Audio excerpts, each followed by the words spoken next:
Happy St. Patrick's Day. Everyone's wearing green, drinking green, talking about leprechauns, pots of gold, and how St. Patrick drove snakes out of Ireland. Except there were never any snakes, so already. Already we're starting with a myth. But the real story is a lot more interesting than that. Very few people talk about where he actually went, and one of those places was Hilatera, the ceremonial and political center of ancient Ireland. Which sounds nice and peaceful.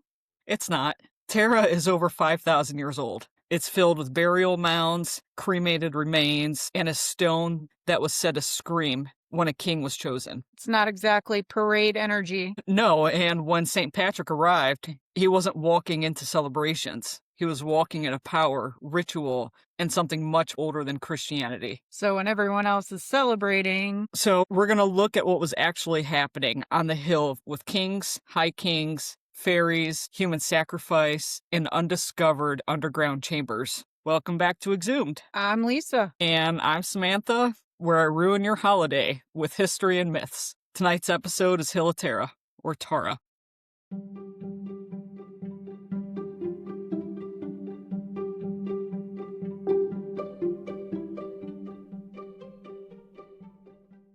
So have you really ever heard of Hilatara? Or Tara, however you pronounce it? I'm really not sure. I think it's Hill of Tara. I've heard of it just because I did my fairies episode and I mentioned it in there. And I heard them say Hill of Tara on a podcast, so I'm thinking it's Tara. Tara. Have you ever seen an overview picture of it? No. It kind of looks like they're mounds, and it's in kind of a figure eight. Okay. That's the best way that I can explain it. I think I've seen it. I've seen a lot of pictures of that kind of stuff, so I've probably seen it and didn't even realize what I was looking at. Okay. Well, there are rings of forts or enclosures, ceremonial banks, and burial mounds. So within all of these rings, that's what all of this is. It's what archaeologists call unexplained subsurface anomalies. Okay, what exactly does that mean? It's a very academic way of saying there are things underground that we haven't excavated yet. So they're looking at these mounds, but then they're doing sonar and trying to look below it, but none of it matches and makes sense to the actual mound. So there's tunnels going here, there's tunnels going there, rather than just the figure eight picture. Okay. So when people imagine Hilatara, they imagine green, grassy ground, grassy hills. But beneath the surface, there might be an entire ritual spaces that no one has even seen in 1,000 years. Yeah, it's like a network of tunnels and chambers. Mm-hmm. Well, the passage tombs in Ireland were often designed for very specific experiences. There's darkness, narrow corridors, and sudden chambers. So that could all be under it. Yeah, there's all kinds of stuff under there. There's chambers where they did some rituals, where they celebrated. I think there's chambers where people or beings actually lived. There could be. Well, the Hilatara, doesn't matter how you however say it. Anyone wants to pronounce it. It was already sacred well before, St. Patrick was even there. Long before kings, long before Celtic myths, long before the word Ireland ever existed. Archaeologists date activity back to about 3,200 BCE. So they're thinking it's older than Stonehenge. Mm-hmm. That's kind of amazing. And how they know that? Who the hell knows? It's science. We're not scientists. That's why I love archaeology. Yeah, I don't know how they date bones and stones and fossils and, all that. I don't know how they can date back how far it goes. They're already discovering that humans have been on Earth way, way, way longer than they thought. Probably. Well, at the center of the passage is a hill called the Mound of Hostages. The Mound of Hostages? Yeah. So it's like a big dome, and then in the center of it is just a corridor. It's got a little gate on the front. It's called the Mound of Hostages. Can you go in there if you're visiting? No. They stopped that a long time ago. Because Why? What do people naturally do?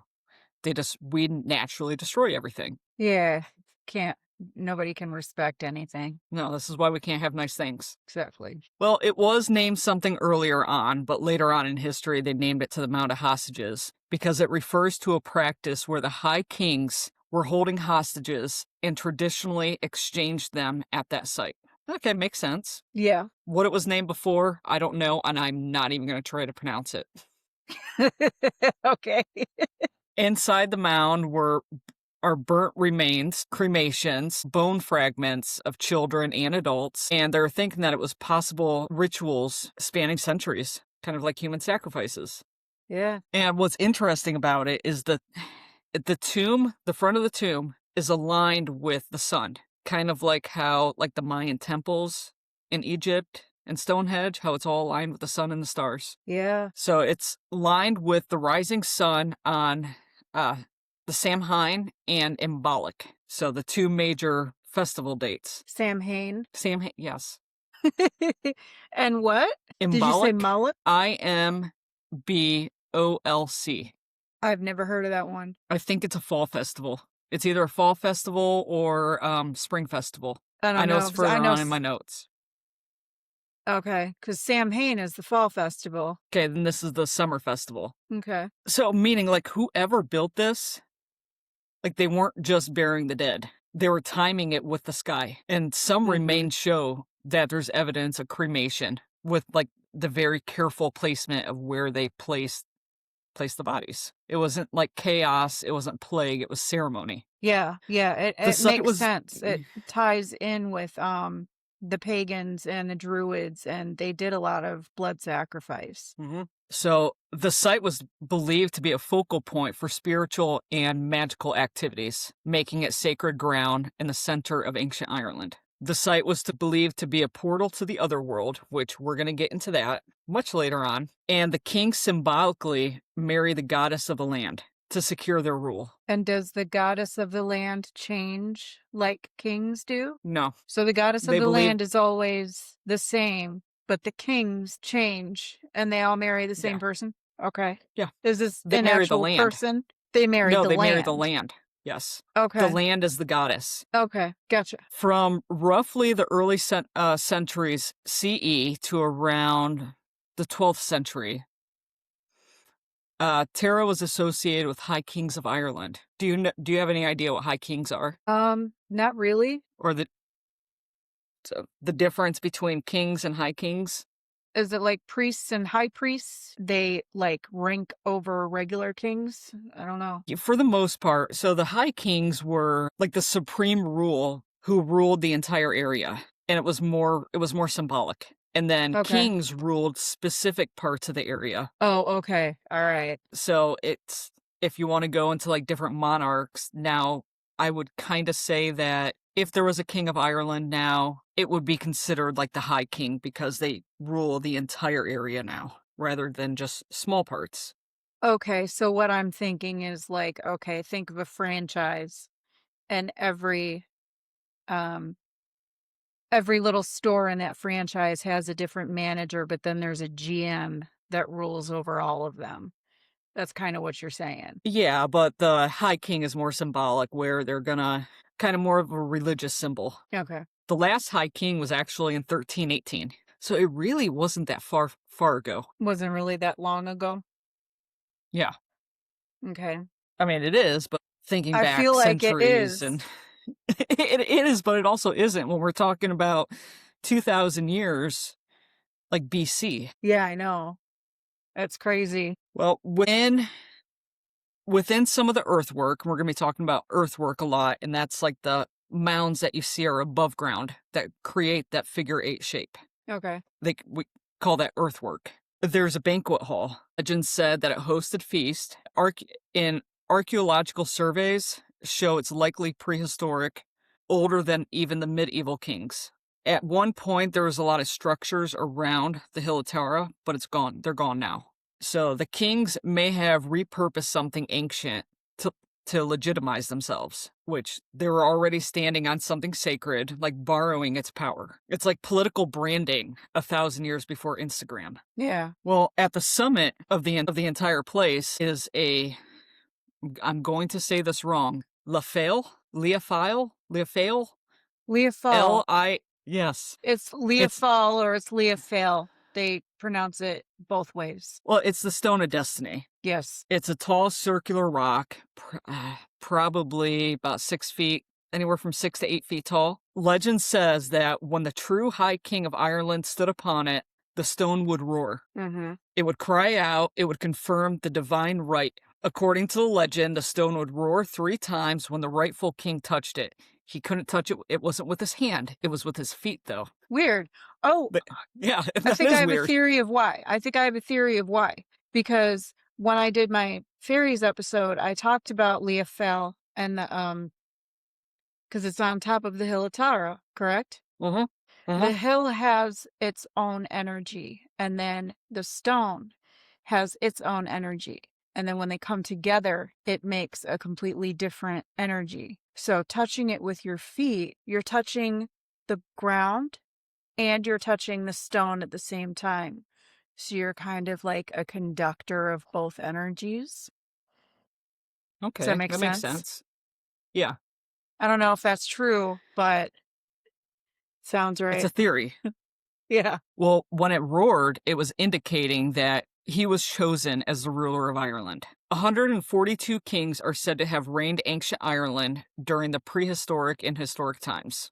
Like, that's a lot of high kings. Yeah. Especially when it's ending at 1318. Mm-hmm. Yeah. Like, some scholars believe that it was a symbolic propaganda. Others believe that it had been a ritual theatric, like hidden chambers, acoustic tricks, chanting from beneath the mound. So the roar wasn't a roar, it was other people doing that. Could have been the wind. Okay. In early Irish myths, the king didn't just rule.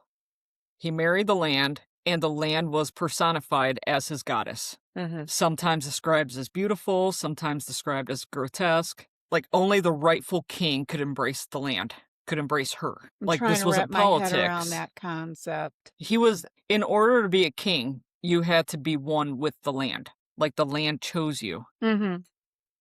Kind of like the stone, where you pull the sword out of the rock. Excalibur. Yeah. Okay. Yeah. Yeah. And then that sword is rightfully yours if you can get it out of the stone. Yeah. Okay. So, like, it wasn't politics, it was ritual intimacy with the goddess of the earth. What do you think happened if you put your feet on the stone and it rejected you? And you still claimed yourself as king? I don't know. The fairies would come and take you away, make you work in their realm.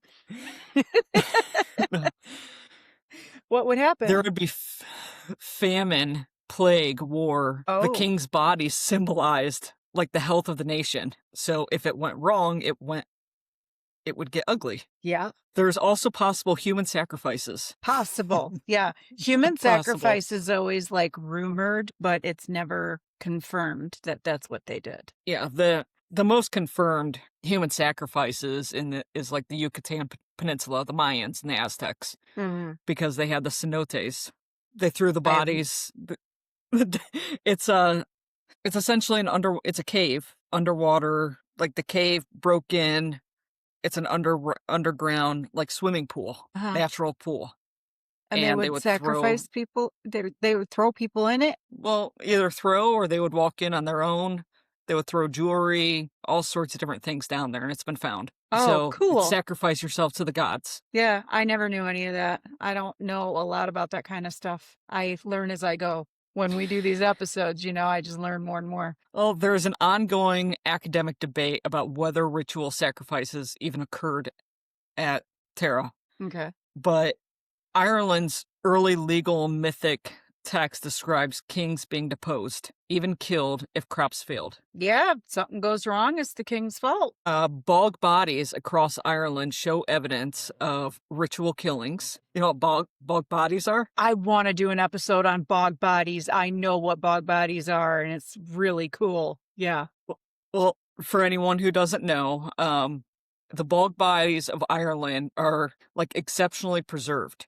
They're naturally mummified human remains found in peat bogs they're dating back to, like, the Iron Age. Yeah. The skin is preserved, the hair, internal organs. Like, many even show evidence of violent, ritualized death. such as like strangulation and throat cutting, nipple removal, symbolic removing. It was a symbolism of removing the king. Huh. I don't I know a understand lot how about that. Don't get too much into that because I am going to do an episode on it. The nipple thing is funny as hell. I mean, it's gross, but it's funny. should have done a trigger warning on that, but It's cool though. Yeah, the peat moss or the peat whatever it is, it naturally tans and mummifies the body. It makes all of the hair turn red and it preserves them so well that their fingernails and their eyelashes and everything is intact. It's crazy. well, there's no confirmed sacrificial pit. Like there could be, but no one's found it. So when I say the pit, it's like the cenote that I talked about in for the Mayan sacrifices. Okay, so this is like a story that they did this, but they've never been able to find where it took place. It's a story. It may be true. It may not. It's a myth because not all of it has been excavated. Okay. But I mean, culturally, it fits the pattern. Mm-hmm. All right, we can get into like St. Patrick just a little bit. Okay. Since Neither we one talked of about us it in is the wearing beginning. green. Yeah. I am. Are you wearing green? Yeah. Is that green? It looks black from here. Oh, It I is guess green. it is green. Yeah, I guess it is. One of the only colored shirts that I have. Yeah, I don't have very many colored shirts either. I should have worn a green shirt. I don't know why I didn't. We are kind of part Irish. You more than me, I think. I think I'm 40%. Yeah. Sam did an ancestry test and she could legally get citizenship over in the UK because Yeah, because I think between Ireland and Great Britain, I am 65%. I think anything over 55%, you can apply for citizenship. that's cool. And the way it works is weird because, like, we both have the same parents, but she takes more after our dad's side, and I might take more after my mom's side. It doesn't work the way people think it works. It's weird. Yeah. Well, the pagan kings lit ritual fires at Tara. It symbolized that they were the divine authority and power. And lighting a fire before the king lit his flame was considered rebellion. Ireland is small. When you're looking out from the hill of Tara, like you can see quite a bit. And there's a hill called the Hill of Slain, which really is not that far. It's maybe a quarter of a mile at most. Mm-hmm. Well, lighting the flame was punishable by death if you did it before the king. It was considered disrespectful. Yeah. It was considered rebellion. Okay. Well, in 433. Okay. Legend says that St. Patrick lit the Paschal fire on a nearby hill called the Hill of Slain the night of Easter Eve. The king ordered a number of chariots to go and seize Patrick, saying, roughly, if we do not extinguish this flame, it will sweep all over Ireland. Okay. Well, he knew that St. Patrick was Christian and the king was pagan, so let's try to keep Christianity out of here. We're pagan. Yeah. Well, they did that, but seeing that Patrick was about to be attacked, he rose and said clearly and loudly, "May God come to scatter his enemies, and may those who hate him flee from his face." Okay, Say that again. I'm trying to translate in my head. May God come up to scatter his enemies, and may those who hate him flee from his face. Okay. So if you don't believe in God, you better run. Yeah. I don't know. Patrick was trying to curse the king. Okay. So what it says is 7 times 7 men fell. So like seven men across, 7 rows back. Uh-huh. And the king, driven by fear, came and bent his knee before the holy man. So the king of Ireland bent his knee at St. Patrick. Okay. That's not the way I thought it was going to go. No, me neither. Many have called this event Patrick Elijah's type encounter with a pagan leaders in the religion. So this was the first account. Patrick, who had stroked his fire in honor of the Christ's resurrection, was so impressed the local population that the High King ordered the protection of Patrick and his new religion in this area. The king did not kill him, and then Christianity spread in Ireland. And Tara's pagan power slowly faded. Huh. So the hill that was once crowned kings became obsolete and was absorbed into a myth. Because once Christianity arrived, the stories changed tone. Yeah. The goddess became a metaphor. The screaming stone became a legend. But like the earthworks remain, the bones remain, and the hill remains. They still do ceremonies on the Hill of Tara. What ceremonies are those? Is it like reenactments? Is it like LARPing, or are they actual ceremonies?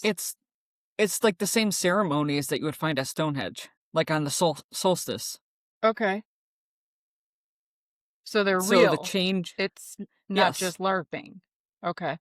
No, It's like a tradition. I mean it's people who still celebrate paganism, just the way that people still celebrate all the other religions. Okay. Well, after the Norman invasion in the 12th century, like Tara's political importance, it completely collapsed. It became pasture, farmland. But like in 1798, during the Irish Rebellion, rebels camped there before being massacred nearby. The Irish Rebellion was they were trying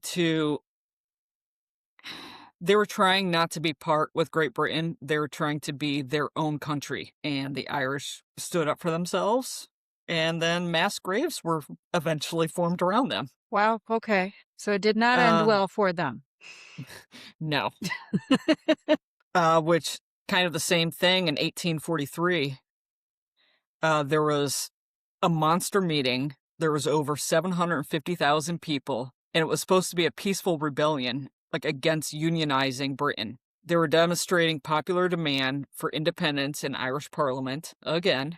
So I mean that symbolism is kind of epic. Like demanding independence at a place where 142 kings were crowned in Ireland. I mean, that's pretty much it. I mean, for historical, that's kind of it.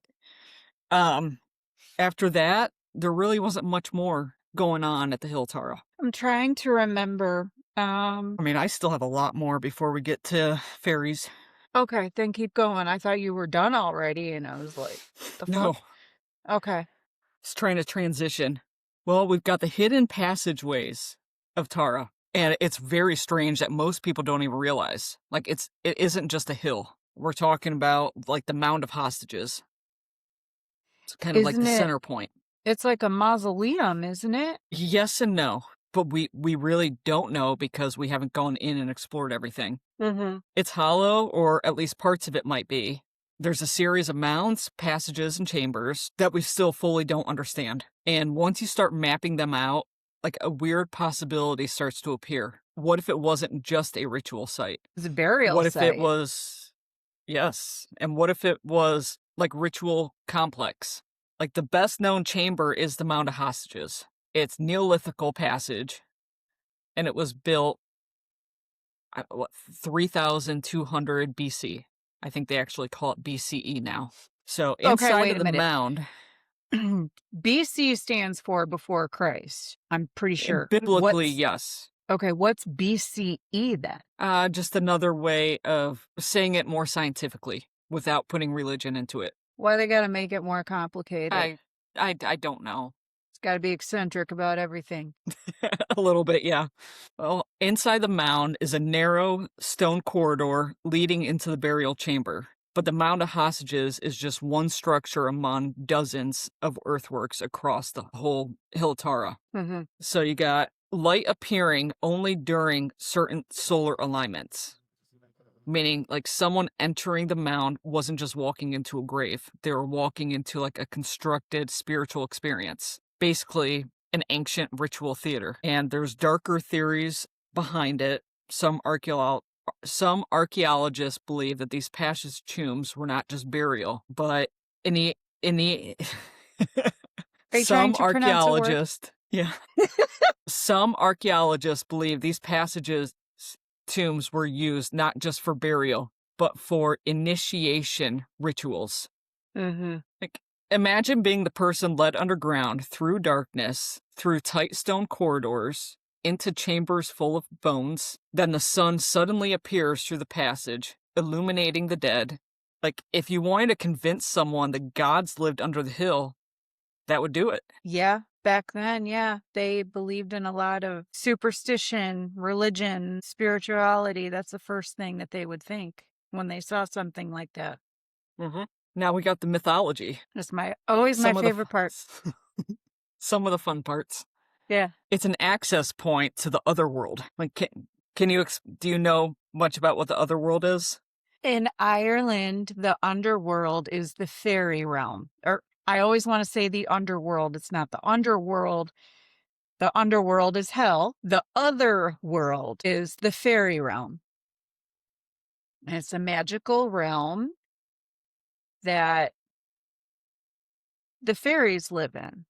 And the Well, fairies are not what you think they are, though. They're gnomes, they're leprechauns, there's all kinds of different fairies. And they used to be beings that lived above the ground. Should I elaborate more on that, or? what about the fairy tree? Know much about the fairy tree? There was a fairy tree. Well, there are fairy trees. Most of them are hawthorn trees.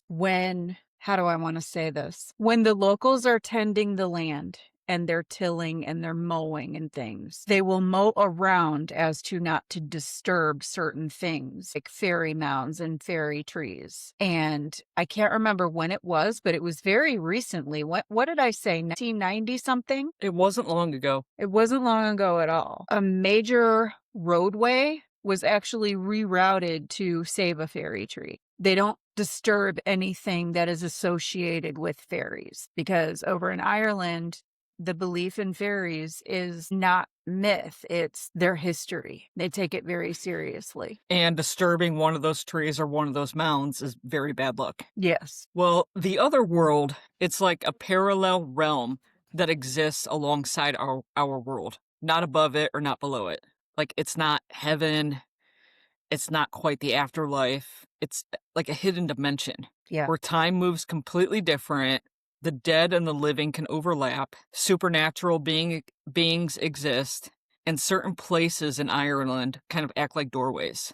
Mm-hmm. Like, descriptions are wildly consistent across stories, like always green, fertile, and perfect. There's no sickness, no aging, endless feasting, music, beauty, and also it's like slightly off. Yeah. Also, I read the sun isn't really shining real bright in the fairy realm. It's always twilight, like when the sun is just going down or just coming up. Mm-hmm. Yeah, I did read that somewhere as well. Well, one of the most common themes is a person who enters the other world, they always feel like it's for a very short time. When they come back, they find like hundreds of years have passed. Everyone they knew is gone. Their entire life is erased. But like the other world wasn't exactly far away.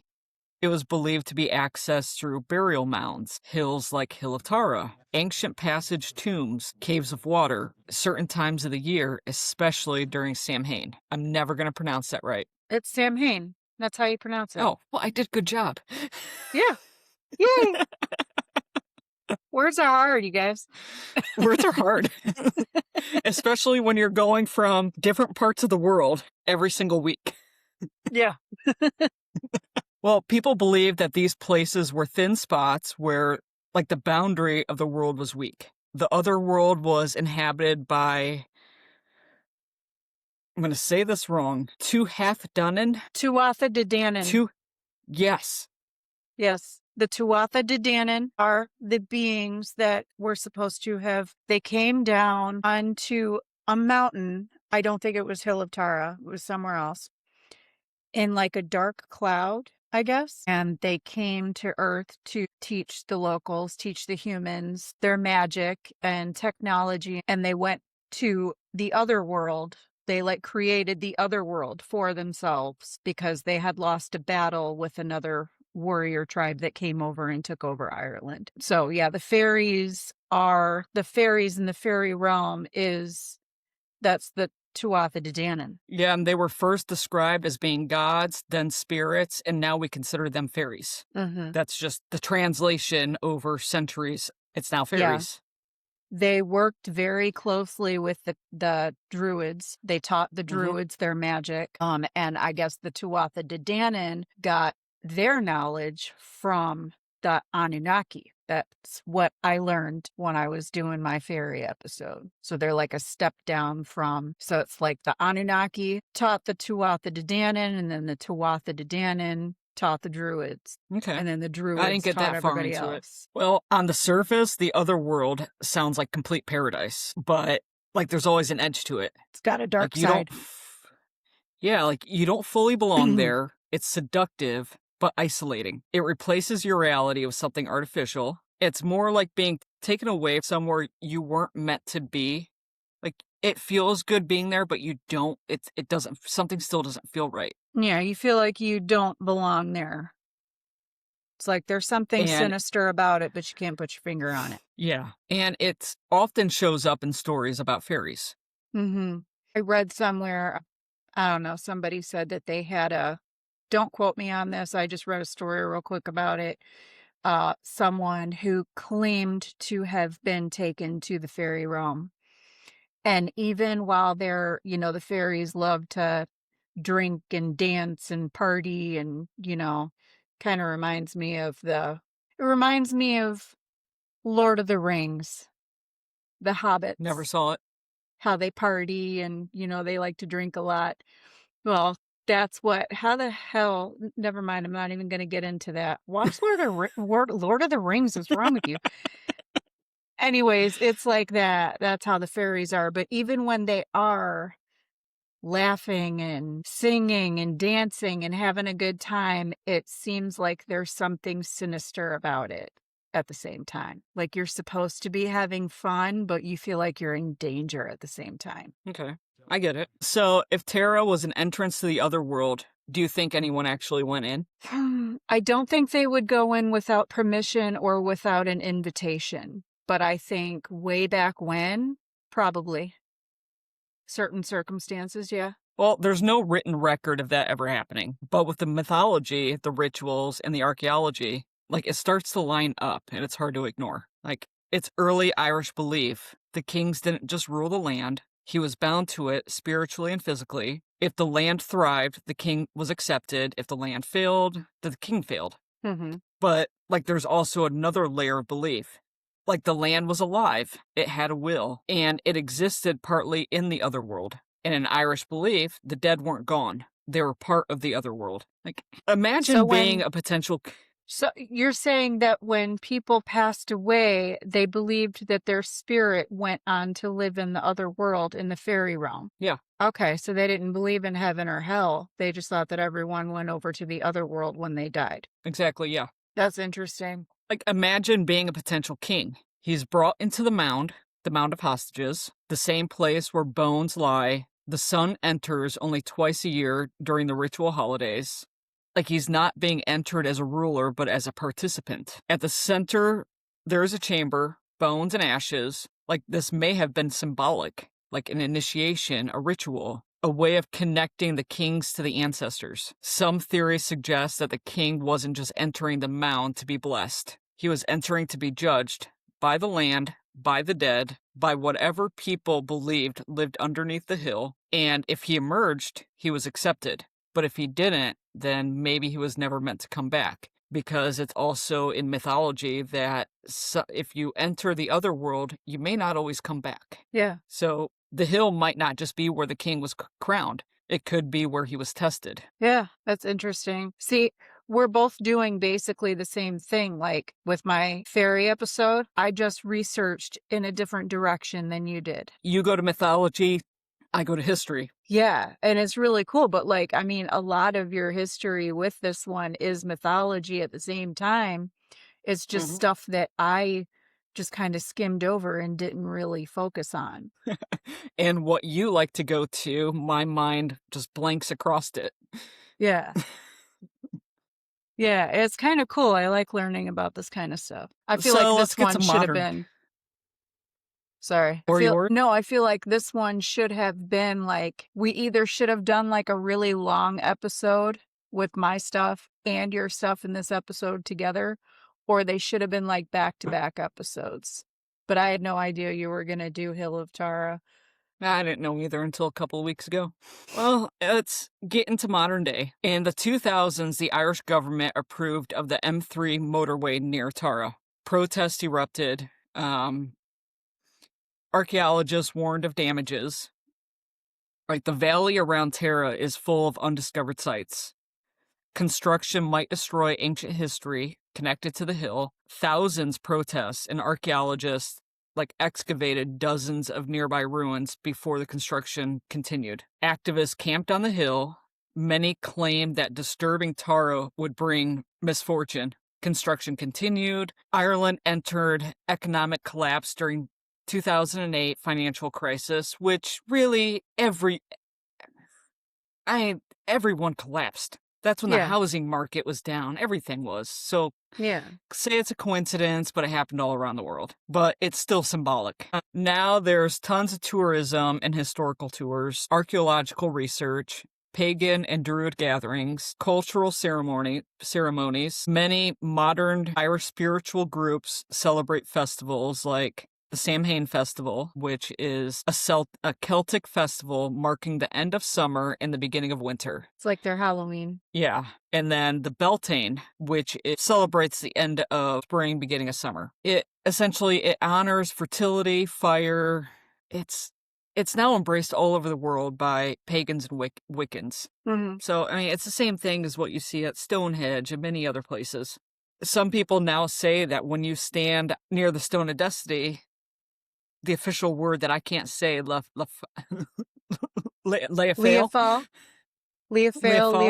When you stand next to it, like you feel a pulsing vibration through the ground, kind of like a heartbeat under the hill. Mm-hmm.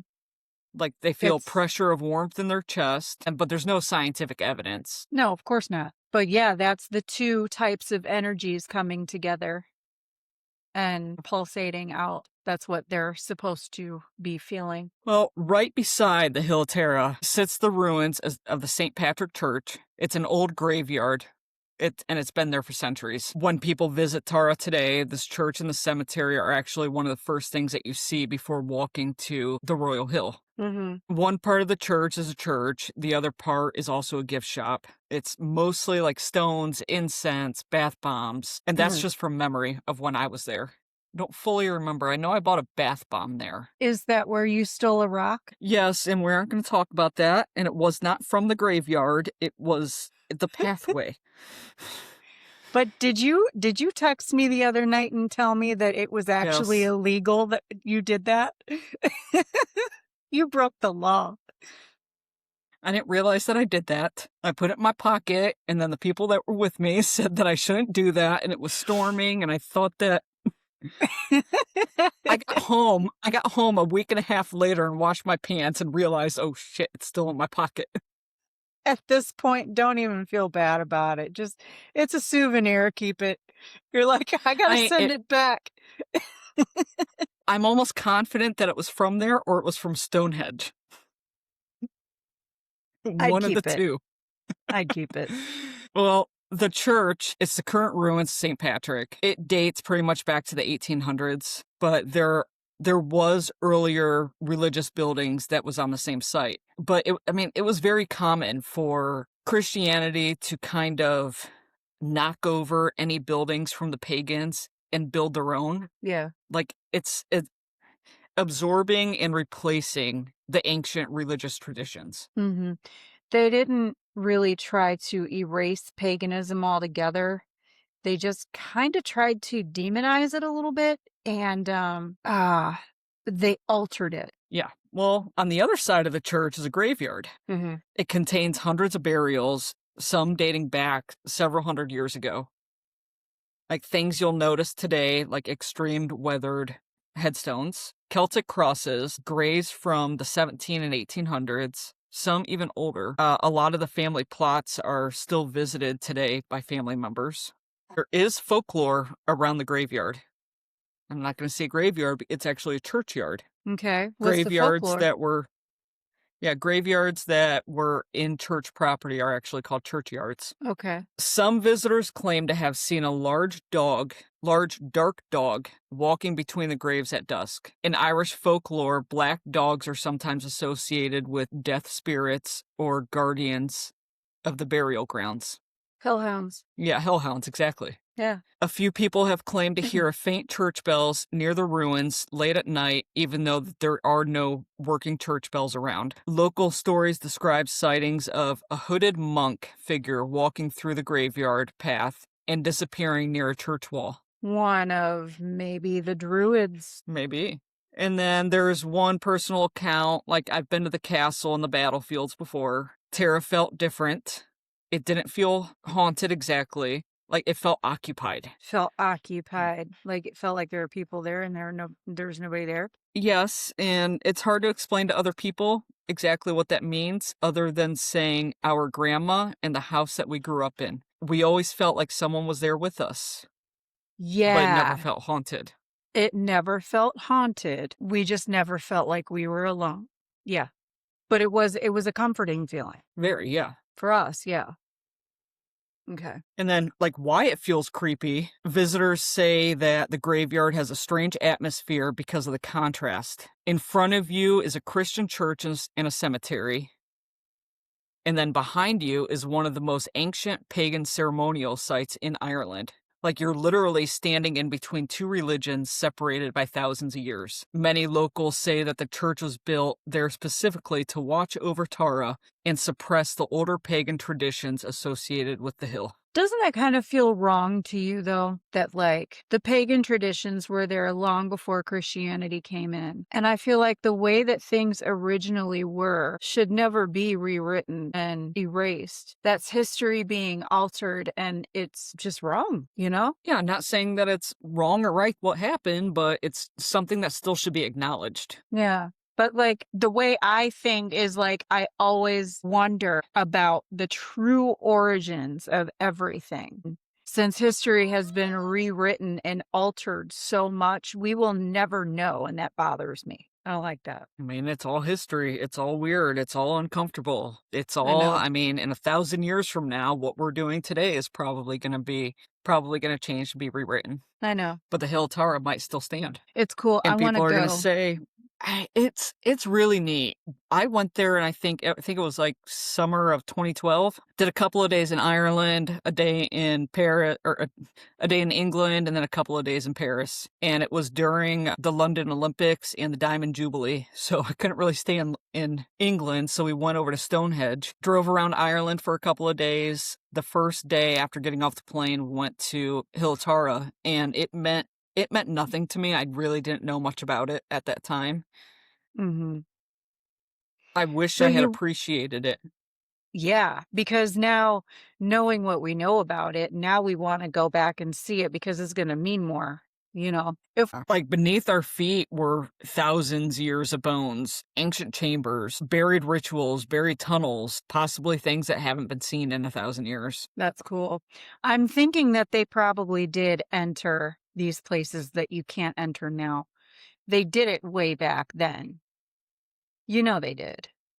But Yeah, and I've seen pictures and it actually looks slightly different than what it was when I was there. They've gone yeah, in and like secured some of it a little bit better. well, good. Because nowadays, if they were to let people in there would be graffiti all over the place, cigarette butts, garbage, you know, Mm-hmm. because nobody respects anything. You can walk up to the mound of hostages and look in between the bars and you can see all of these different rocks with carvings on them. It's really neat. A couple of years ago, we went to Put-in Bay, just for an example of people being disrespectful.